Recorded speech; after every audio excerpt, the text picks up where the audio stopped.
પૃથ્વી ઉપર ફરવા લાગ્યા છે, બધું જોવા લાગ્યા છે, બધું તપાસ કરે છે.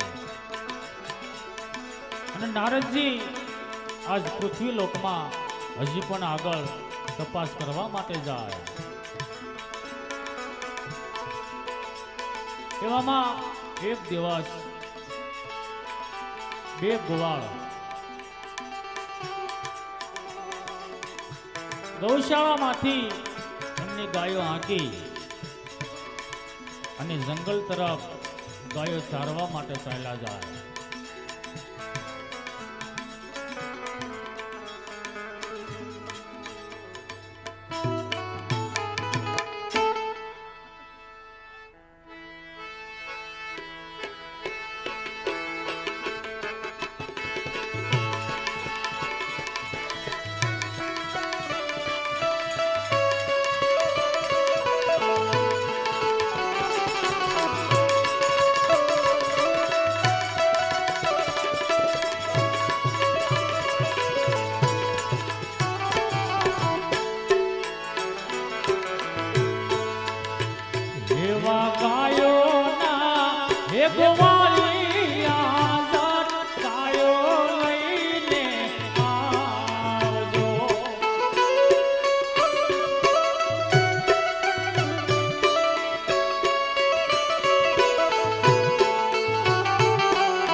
આવી કોરા રે કવની ના દૂધ મે કાહોયું પાકી ધાગો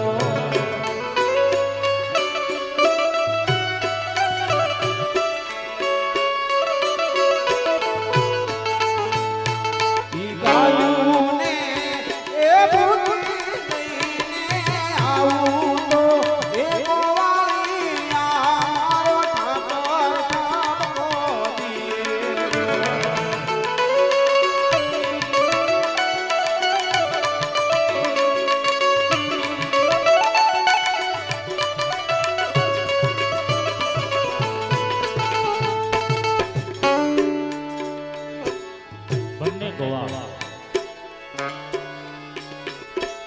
વગડામાં ગાયો ચારે છે.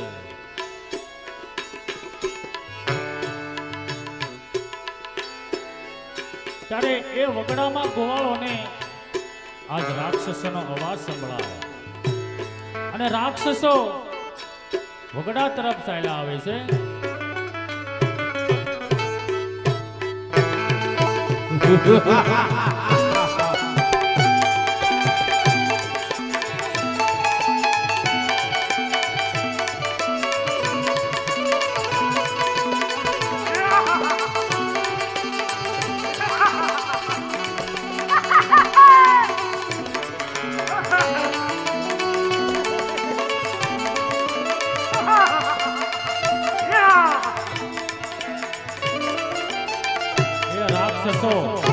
વગડામાં આવ્યા. એક રાક્ષસ એમના સેનાપતિને શું કહેવા લાગ્યો? અરે સેનાપતિ! જી મહારાજા. આ ગોવાલી ગાયું ને મારી નાખો. મારે માંસ ખાવું છે, માંસ. સેનાપતિ! જી મહારાજા. જલ્દી કરો, મારે માંસ ખાવું છે. ઓ ચાલુ મહારાજા.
રાક્ષસોએ જે ગાયો હતી એ ગાયોને મારી મારી એમનું માંસ ખાધું છે અને ગોવાળોને પણ બહુ માર માર્યો છે.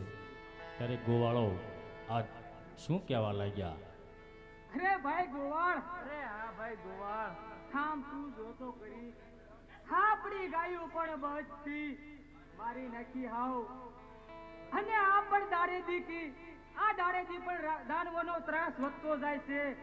આ કાઈ હું ભગવાનનો કાઈ ન્યાય છે? આ કાઈ હાલ હાલ ભાઈ, ધરતી માતાને સમરીએ તો જરૂર ધરતી માતા આપણી વાત સાંભળશે.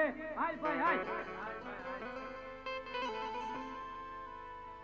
હે ધરતી માતા, આમાંથી અમને બચાવો, નકર બાકી આ દુઃખ કાંઈ જોવાતું નથી, નકર આ ધરતીમાં અમને પણ સમાવી દો ધરતી માતા.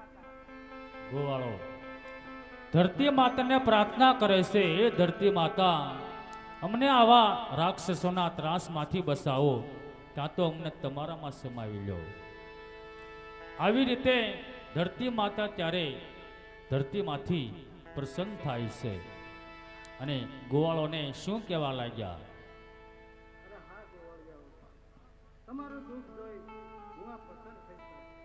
અરે હા, હું હમણાં કૈલાસ જાય, ભગવાન ભોળાનાથને આપણે દુઃખની વાત